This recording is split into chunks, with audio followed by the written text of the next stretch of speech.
Evangelho de Marcos, capítulo 1, verso 14. Diz assim: depois de João ter sido preso, foi Jesus para a Galileia, pregando o Evangelho de Deus, dizendo: o tempo está cumprido e o reino de Deus está próximo. Arrependei-vos e crede no Evangelho. Mais uma vez a última parte. Arrependei-vos e crede no Evangelho. Estima-se que morram de 45 a 50 milhões de pessoas por ano. É a média de pessoas que vai a óbito, mais ou menos. 50 milhões de pessoas morrem todos os anos. 50 milhões de pessoas. Quantas dessas pessoas, das 50 milhões que morrem, já ouviu o Evangelho pelo menos uma vez? Quantas dessas 50 milhões de pessoas foram salvas ou estão salvas? Hoje já morreu um número altíssimo de pessoas, e morrerá ainda mais até o final do dia, e morrerão mais e mais ao final desse mês. O Instituto Moody diz que apenas 5% das pessoas da igreja atual tiveram a experiência de levar um pecador para Jesus. Somente 5% dos cristãos da igreja atual, 5%, tiveram a experiência de levar um pecador a Jesus. Significa que 95% dos cristãos, 95% da igreja de Cristo, nunca teve a experiência de levar um pecador para Jesus. Bill Bryan, no seu livro Avivamento, ele vai mais longe. Ele diz que somente 2% dos cristãos atuais testemunham da sua fé para outros. Somente 2% testemunham da sua fé, ou seja, os outros 98% não se preocupam em evangelizar, em pregar, em sequer manifestar a sua fé, em dizer que são cristãos. 98% não testemunham, são cristãos passivos. 5% só levou pelo menos uma alma para Jesus. 2% só testemunha da sua fé no emprego, para a vizinhança, na escola, onde quer que passa. Eu vou te falar uma coisa, eu não falo tanto aqui, mas uma das maiores evidências que alguém é salvo é que essa pessoa tem desejo de salvar outras. E uma das grandes evidências que alguém nunca foi salvo é que ele não leva a salvação para ninguém. Porque só pode salvar alguém quem experimentou o poder salvador. E eu estou sendo levado a crer que muitos que não têm o menor interesse por evangelismo, menor interesse por missões, menor interesse pela perdição alheia, é porque nunca experimentaram a salvação, nem o poder transformador do Evangelho. Pega na Bíblia, a mulher samaritana, o evangelista é Jesus, ele vai evangelizar ela no poço de Jacó, e ele evangeliza e fala, etc, etc.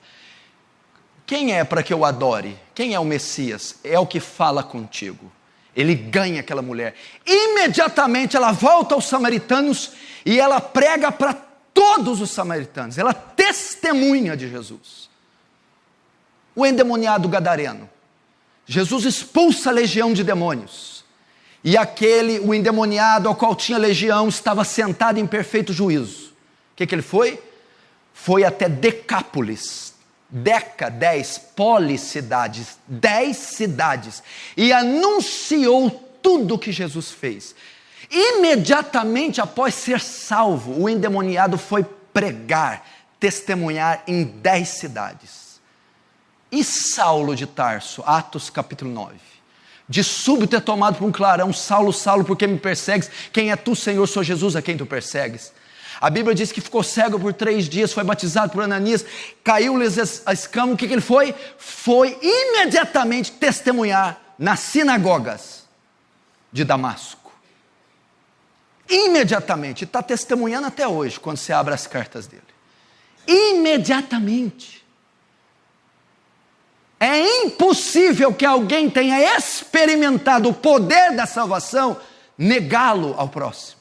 É impossível que alguém que foi transformado, regenerado, justificado por Cristo, não leve isso aos outros.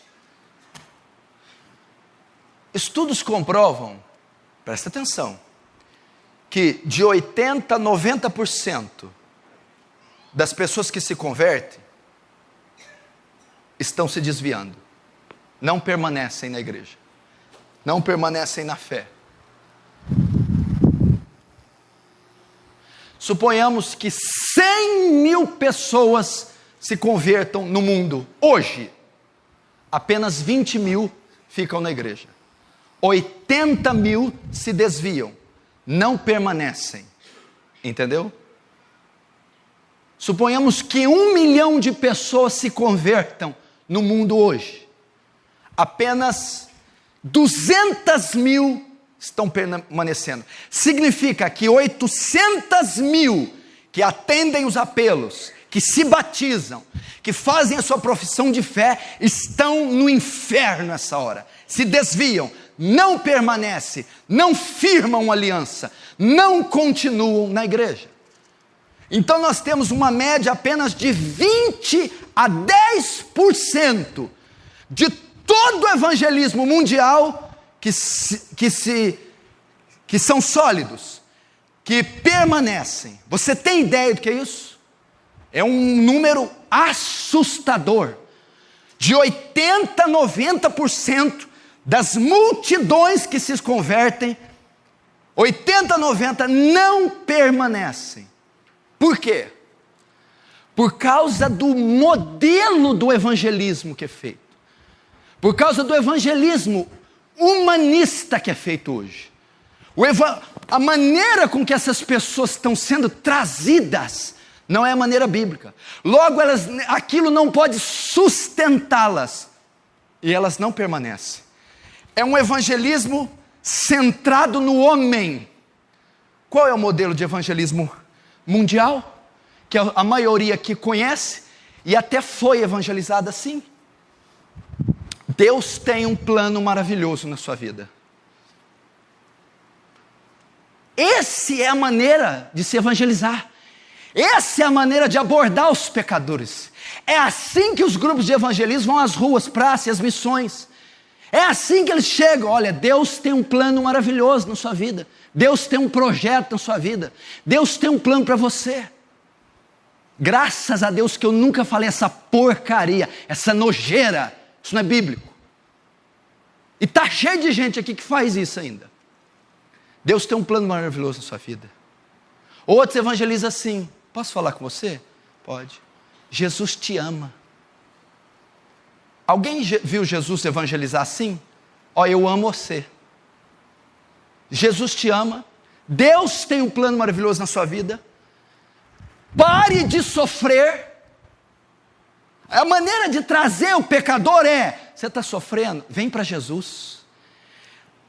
A mensagem do evangelho é de felicidade, é de paz e é do projeto maravilhoso. Você não pode ser feliz sem Jesus. Venha alcançar felicidade em Jesus. Você não pode ter paz sem Jesus. Vem ter paz em Jesus. Você não pode ter sucesso sem Jesus, porque você está fracassando, você não tem Jesus. Você não consegue ganhar dinheiro, você não consegue prosperar, você nunca tem saúde, é porque você não tem Jesus. Vem para Jesus que você vai ter saúde. Vem para Jesus que você vai ter dinheiro. Vem para Jesus que as coisas vão dar certo. Mentira, você vem para Jesus, as coisas pioram. Conversa é essa. Vai ler o livro dos mártires, John Fox. Vai ver a igreja primitiva, estava tudo bem com isso. Converteram, chicote, espada, desemprego e martírio. Conversa que é essa? Essa é a maneira de trazer o pecador. É uma proposta material, é uma proposta imediatista e uma proposta temporal. Você está sofrendo? Venha e pare de sofrer. Você está mal? Venha e fique bem. Você está doente? Venha que Jesus te cura. Deus tem um plano maravilhoso na sua vida. Então esse método de evangelismo é que tem feito esses números. 80% das pessoas que são evangelizadas assim não permanecem na igreja, porque isso não é o evangelho de Cristo. Sabe por que não é o evangelho? Porque não foi isso que Jesus ensinou.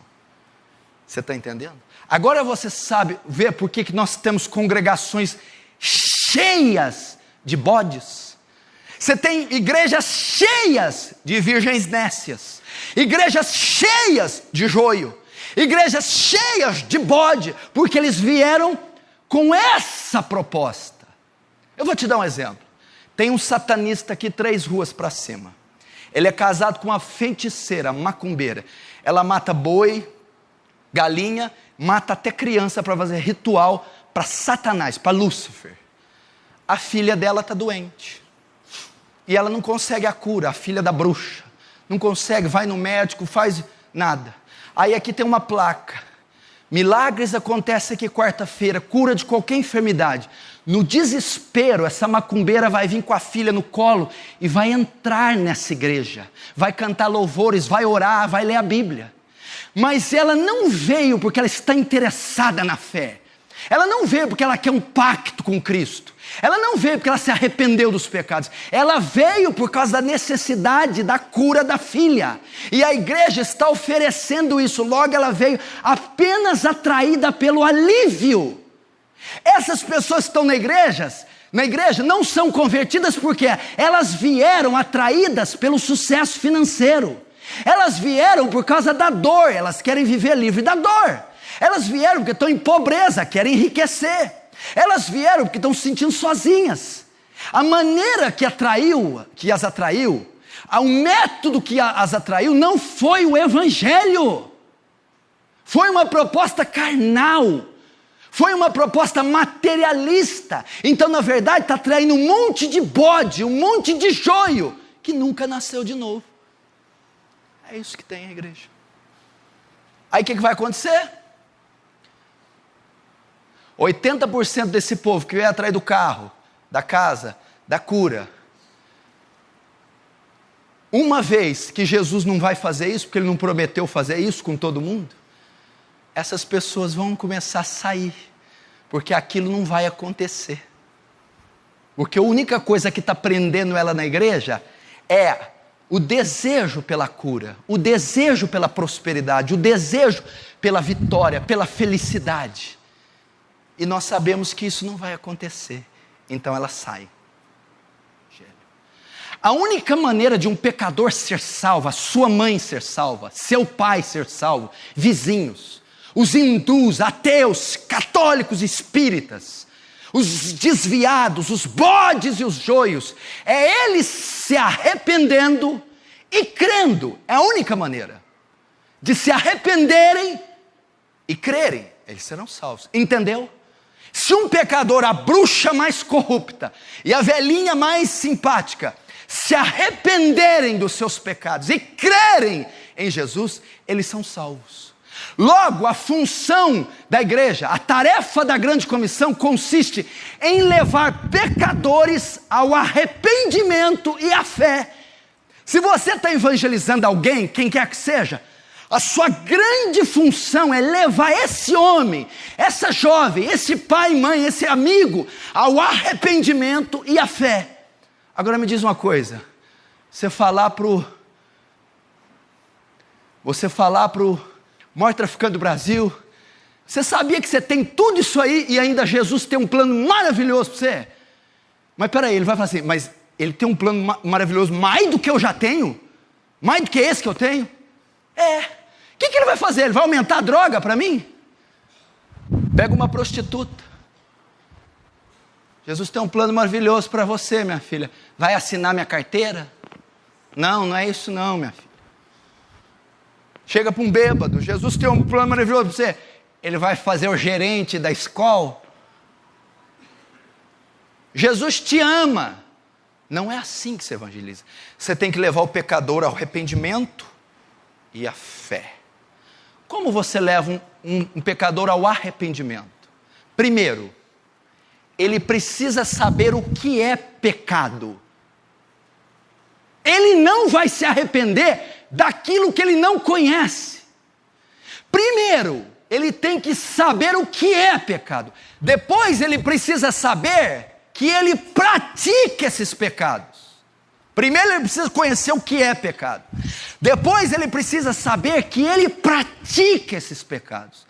Para depois, ele se arrepender desses pecados. Eu não tenho que levar ele ao arrependimento? Ao arrependimento. Como eu levo ele ao arrependimento? Primeiro, eu preciso mostrar para ele o que é pecado. Depois eu preciso mostrar para ele que ele comete esses pecados.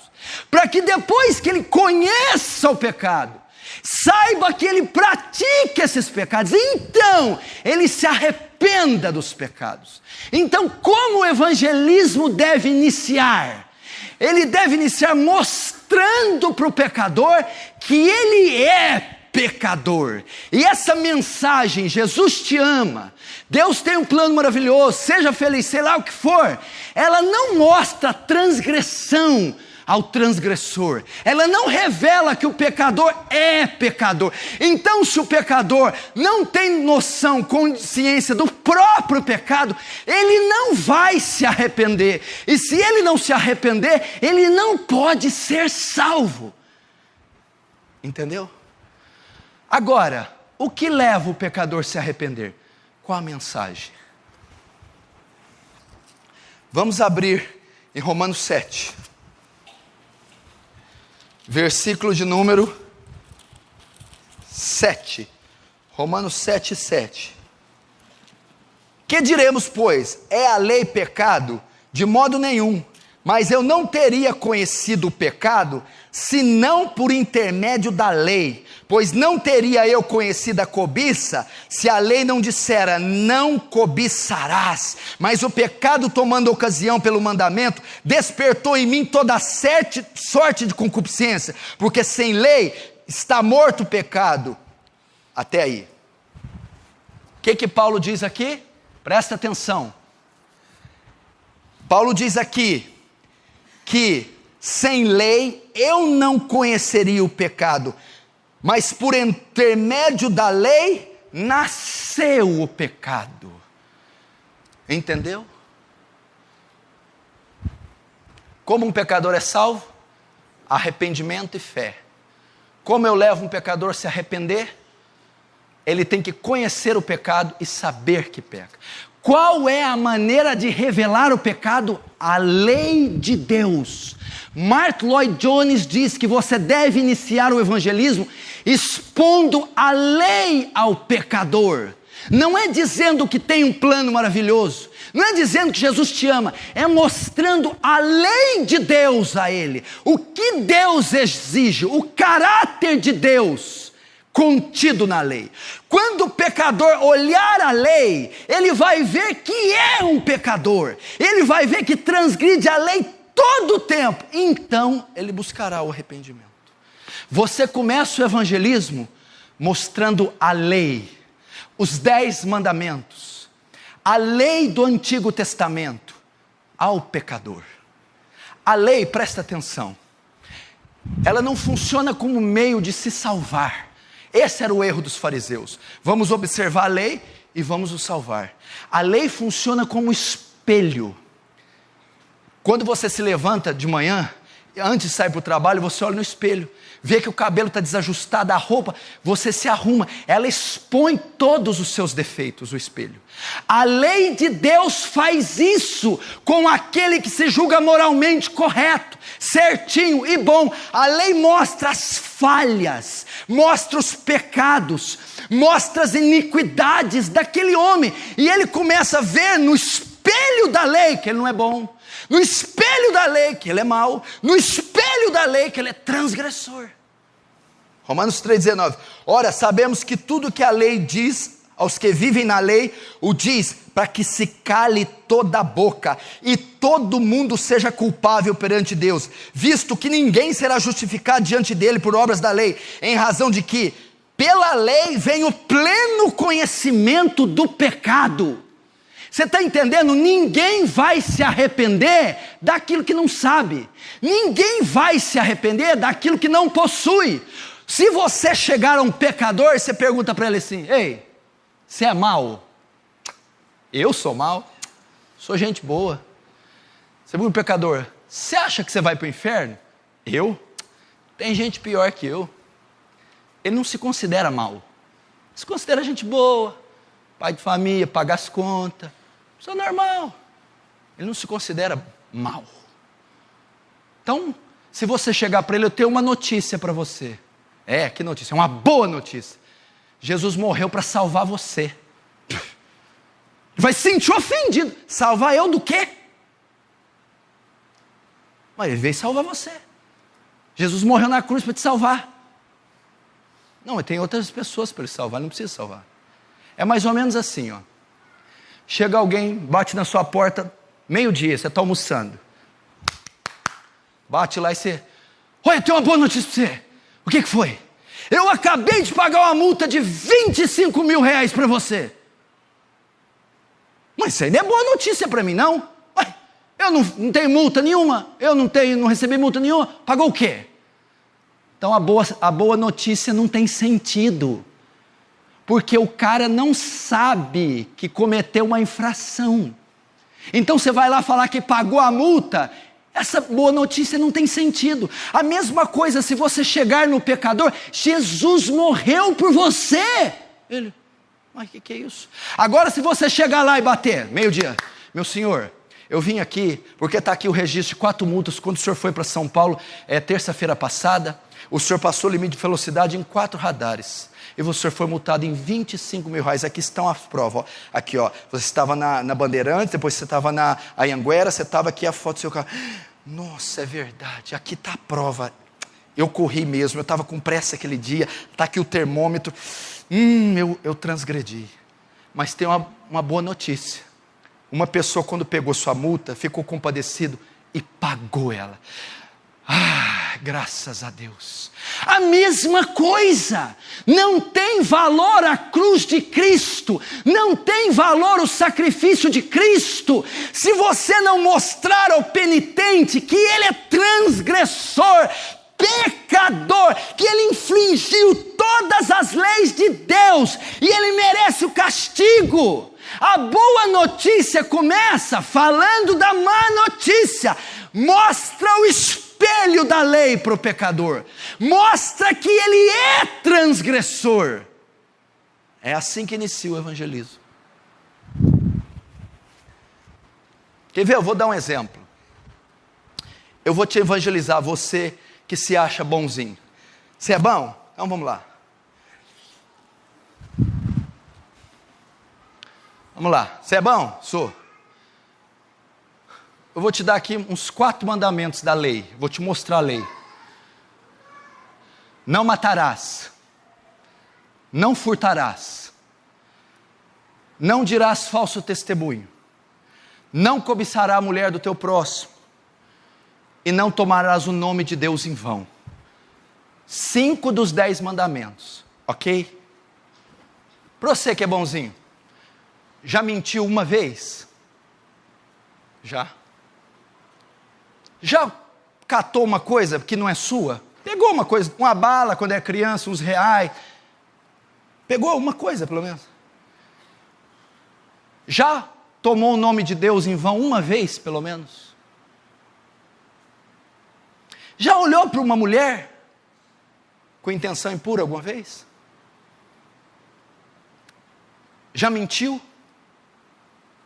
Já matou alguém? Quem mente é o quê? Mentiroso. Quem cobiça a mulher é o quê? A Bíblia diz que quem olhar para uma mulher com intenção impura no coração, já adulterou com ela. É adúltero. Quem furta é o quê? Ladrão. Quem toma o nome de Deus é o quê? Blasfemo. Quem odeia o seu irmão, a Bíblia diz, quem odeia o seu irmão é homicida. E sabemos que nenhum homicida tem parte nele, a vida eterna. Quem odeia o irmão é o quê? Assassino. Agora fala assim, olha aqui para mim. Você acha que um mentiroso, adúltero, assassino, um blasfemo, qual que é o outro? E um ladrão, vai para o céu? Um mentiroso, blasfemo, ladrão, assassino, adúltero, vai para o céu? Olha o que a lei faz com você. Mentiu uma vez só? É mentiroso. Mas você não mentiu uma. Olhou para uma mulher uma vez só? É adúltero. Mas você não olhou só uma vez. Tomou o nome de Deus em vão? Tomou várias vezes. Blasfemo. Furtou qualquer coisa que seja, usou o telefone da firma, fez alguma coisa? Ladrão. E onde que ladrão merece ir? Ladrão. Ladrão vai para onde? Vai para o céu? Onde que adúltero vai? Lugar de adúltero é o céu. Onde que mentiroso vai? Mentiroso vai para onde? É para o céu? Onde que blasfemo tem que ir? Qual que é o lugar de blasfemo? É para o inferno. Você não é tão bom assim. Você é adúltero, mentiroso. Você é blasfemo, ladrão. É o que você é. A lei foi feita para isso. Não, mas dos 10 mandamentos, uns 3 eu estou cumprindo, uns 8. A Bíblia diz que quem transgride um mandamento da lei, é culpado por toda a lei. Por isso que ele diz em Romanos 3, para que toda a boca se cale no dia do juízo. Todo mundo é condenado. A função da lei é só mostrar o pecado. Eu vou até mais longe, vamos lá. A Bíblia diz que Deus vai julgar os pensamentos, ok? Se você tiver um pensamento impuro, estima-se que a pessoa tem 30 mil pensamentos por dia. 30 mil por dia. Vamos dizer que dos 30 mil, só um você peque. Um pensamento. Você tem um por dia. Por ano você tem 365. Em 10 anos, você tem 3.650 pensamentos impuros. Só um desses te mandaria para o inferno. Só no pensamento. Você pode ficar amarrado em casa, você não precisa fazer nada. Você está vendo? Se você pecasse só no pensamento, dos 30 mil, só um por dia, em 10 anos você tinha 3.650 pecados para dar conta no juízo. Não tem jeito. Você não é bom. Abre comigo em Marcos 10, para você ter uma ideia. Marcos 10. Jesus fez isso com o jovem rico. Verso 17. E pondo Jesus a caminho, correu um homem ao seu encontro, ajoelhando-se, perguntou: bom mestre, que farei para herdar a vida eterna? Respondeu-lhe Jesus: por que me chama bons? Ninguém é bom senão um que é Deus. Sabes os mandamentos? Não matarás, não adulterarás, não furtarás, não dirás falso testemunho, não defraudarás ninguém, honra teu pai e tua mãe. Então respondeu: mestre, tudo tenho observado desde a minha juventude. E Jesus, fitando, o amou e disse: só uma coisa te falta, vai e vende tudo que tens e dá aos pobres, terás um tesouro no céu, então segue-me. Ele, porém, contrariado com essa palavra, retirou-se triste, porque era dono de muitas propriedades.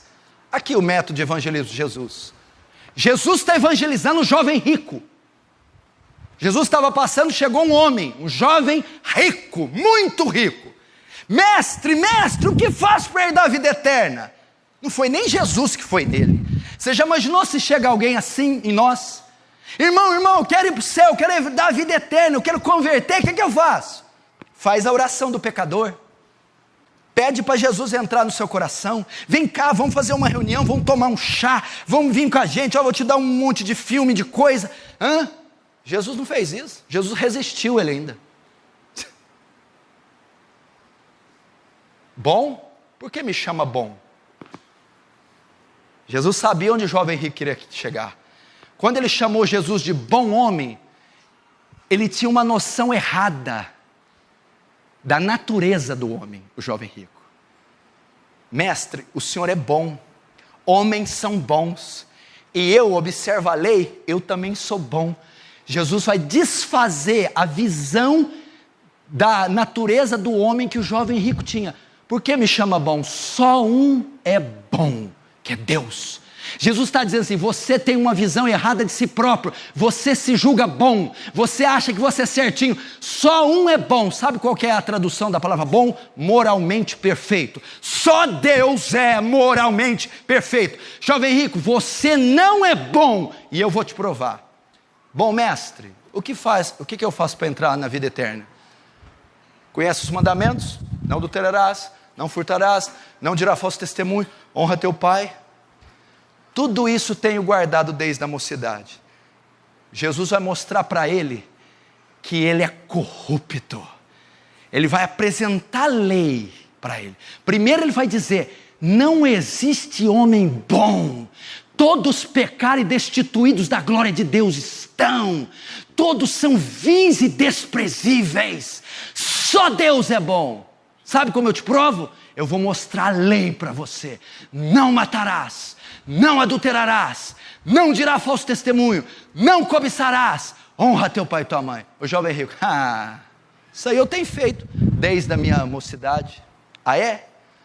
Agora Jesus vai pegar ele. Então tá bom, vende todos os teus bens e dá aos pobres. Ele não quis. Os 5 mandamentos que Jesus estava referindo-se, os 5 mandamentos que Jesus estava citando, referia-se ao segundo maior mandamento, ama o teu próximo.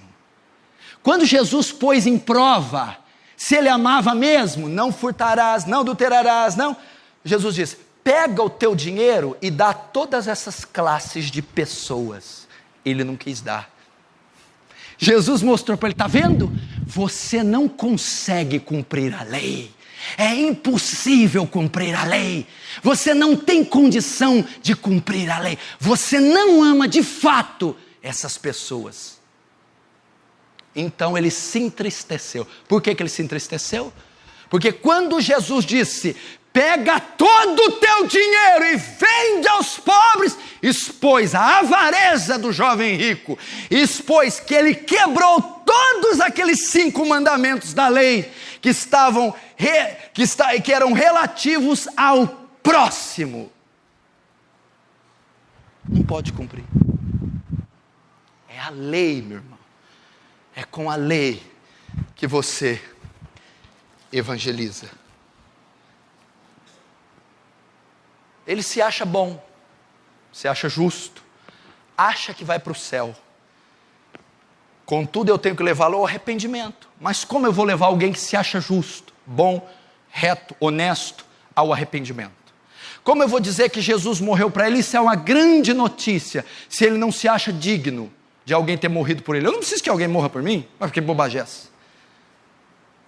A única maneira é eu mostrando, revelando os seus pecados, o seu câncer, a sua podridão.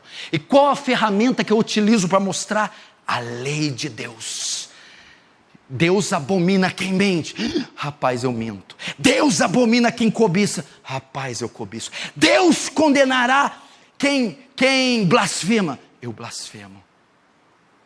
Então, quando eu mostro a lei para ele, ele vai se arrepender, ele vai ver a necessidade que ele tem de salvação, ele vai ver a abominação que ele é, e ele vai correr a um Salvador, ele vai procurar o antídoto, ele vai atrás da cura, ele vai se dobrar e bater no peito e dizer, eu sou um pecador.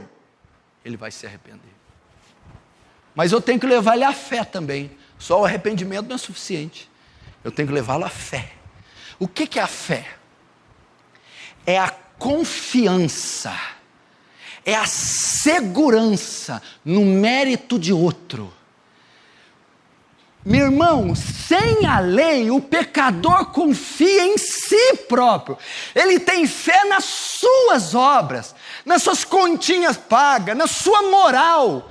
Mas quando você apresenta a lei, ele vê que é possível ele ser salvo, que ele não tem a menor condição de se salvar, que todas as suas obras são trapos de imundícia. Então ele vai lançar a sua esperança em outro, na obra de outro, no mérito de outro. Então ele crê em Cristo através da lei. É assim que ele se converte. Você está vendo? Como é que você vai ter fé salvadora? Presta atenção, a fé para curar o câncer, a fé para abrir uma porta, não é a mesma fé que salva. Essa é uma fé no milagre, até o incrédulo tem. A fé salvadora é quando eu olho para o espelho da lei e eu vejo a miséria de homem que eu sou e perco toda a esperança de ser aceito por mim mesmo e lanço a minha esperança em Cristo, na obra dele, na cruz dele. Eu confio na cruz, no mérito que ele conquistou. Eu lanço essa esperança nele. Isso é fé salvadora. Tem alguma coisa a ver com Jesus te ama? Deus tem um plano maravilhoso na tua vida? Como é que você vai conduzir um bandido, assassino, pinganhada, maluco, adúltero, mentiroso, fofoqueiro, egoísta, avarento, ao arrependimento, falando que Deus tem um plano maravilhoso? Aí vai permanecer na igreja sem conversão, só esperando a cura, esperando o carro, esperando o casamento, esperando a felicidade. Enquanto isso, vai manchando as ovelhas, vai cometendo pecados, escândalos, mau testemunhos, maledicência, mentira, fofoca, má postura, má vestimenta, divisão, facção, porque são lobos, bodes, que nunca nasceram de novo, vieram na igreja ávidos por uma promessa, vieram sedentos atrás de uma bênção, de uma cura, mas nunca olharam para si próprios e viram a perdição que estão, e vieram rastejando ao altar, pedindo a misericórdia do Salvador, porque nunca ouviram o evangelho verdadeiro. E creram? Creem? Elas creem no dinheiro, nos carros, nos romances, nos beijos, creem nas curas, nos milagres. Eles tomam posse, eles pisam nas águas, eles creem nesses troços tudo. Mas não é uma fé salvadora, não é uma fé que lança esperança, como o publicano e o fariseu. O publicano batia no peito: tem misericórdia de mim, pecador. É o ladrão da cruz: mestre, lembra-te de mim quando entrar no paraíso. Pastor, mas qual a evidência que ele foi salvo? Quando o ladrão da esquerda blasfema ele, o outro repreende e diz: cala tua boca. Como você pode dizer isso estando tu na mesma condenação? Esse homem nada fez, mas o nosso castigo é justo. Ele reconheceu a senhoria, a divindade de Cristo, e reconheceu a abominação que ele era. Eu mereço estar na cruz, eu mereço morrer. Mas ele se arrependeu ao dizer: mestre, lembra-te de mim quando entrar no paraíso. Mas essa é uma das maneiras bíblicas de se evangelizar. Você mostra a lei para o pecador. Pode pregar para qualquer um que fala: eu sou bom. Ah, você é bom? Sou. Você vai para o céu? Vou. Gente boa? Sou gente boa. Então vem cá. Vamos ler os 10 mandamentos. Vamos ver qual dos 10 você cumpre. Ele vai ver que ele não cumpre nenhum. Que ele é tão bandido, assassino como Hitler, Stalin, qualquer estuprador, qualquer mentiroso. E que ele carece de um Salvador. Ele carece de se arrepender e crer em Cristo. Meu irmão, talvez tenham pessoas aqui assim, que não tiveram a experiência salvadora em sua vida. Talvez seja esse o motivo de você não ter interesse nenhum para trazer almas a Cristo. Talvez você não experimentou o poder transformador do Evangelho. Sabe por quê? Porque talvez você está aqui nessa igreja e você veio à fé com esse tipo de evangelismo. Você veio por causa de uma doença. Você veio por causa de uma necessidade. Você veio para ser feliz. Você veio para arrumar um casamento. Você veio para se dar bem na vida. Você veio porque de certo te prometeram que você tomaria posse, pisaria nas águas, seria mais que vencedor, teria tudo. E aliás é isso que atrai pessoas para a igreja. Elas estão más, querem ficar bem. Estão solteiras, querem casar. Estão tristes, querem ser felizes. Por isso que a maioria está sentada nos bancos. São bodes, são joios, são virgens nécias. Porque não é essa mensagem transformadora. A cruz de Cristo não se limita a isso. Você precisa entender, meu irmão. Todos pecaram, destituídos da glória de Deus estão. Meu irmão, no dia do juízo toda a boca vai se calar. Ele vai usar a lei de Moisés para julgar os pecadores. Diante da lei, o que você vai poder fazer? Quando ele for julgar, não dirá falso testemunho. Você vai ver quantas mentiras contou na sua vida. Quando ele julgar, não adulterarás. Você vai ver quantos homens e mulheres cobiçou na sua vida. Quando ele julgar, não tomarás o nome de Deus em vão. Você vai dizer, eu fiz isso todo o tempo. Não matarás. Quanta gente eu odiei, eu não perdoei. Quanta gente eu tive barreiras.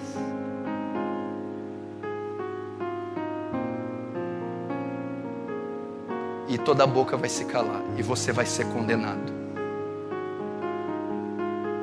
Mas há uma chance ainda. Você tem que clamar, rastejar por misericórdia. Jesus evangelizou a mulher adúltera. Mestre, na lei de Moisés diz que a mulher que é pega em adultério tem que ser apedrejada.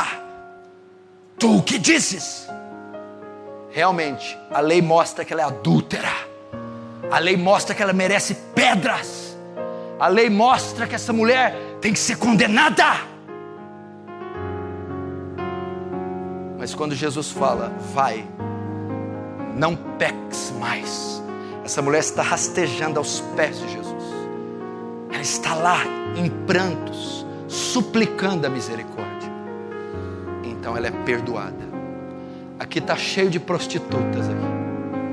A lei pegou você, meu filho. E a lei diz, mata-o, mata-o, condena-o. Diante da lei, tudo que você tem é espada.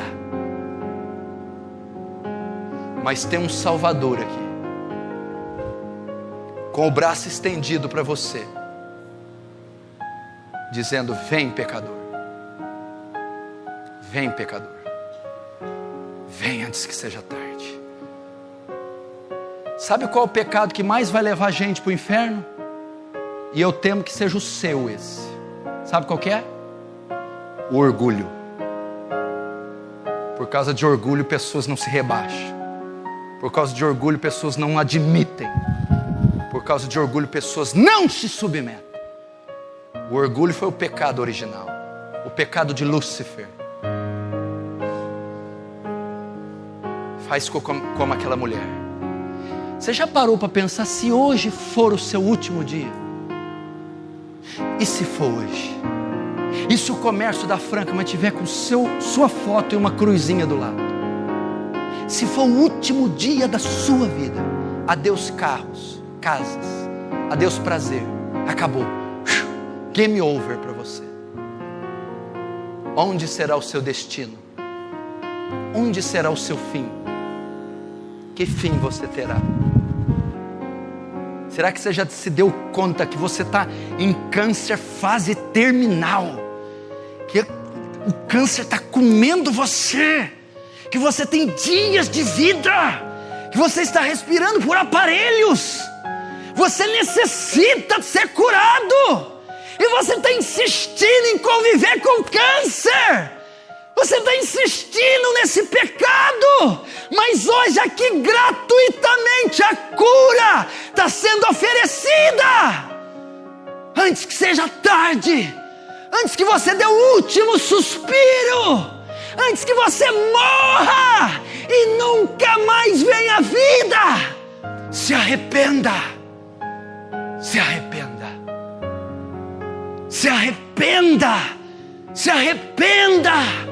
Se arrependa.